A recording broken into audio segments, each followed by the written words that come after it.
ఇంట్లోకి వెళ్ళి వేదంకి చూపించిరాపో. సరేరా.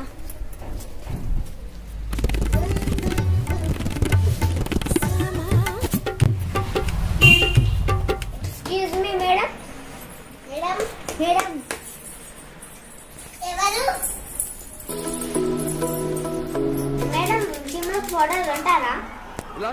ఇవాళ చీమలకి పౌడర్ కొట్టే రేపు దోమలకి లిప్స్టిక్ కొనన్నా.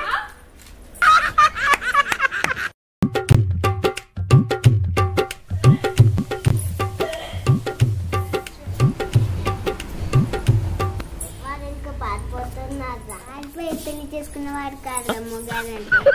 పెళ్ళయ్యాక కూడా పారిపోవాలనిపించిన అది తట్టుకొని పడేవాడు లేదా అసలు ఏ మొగాడు.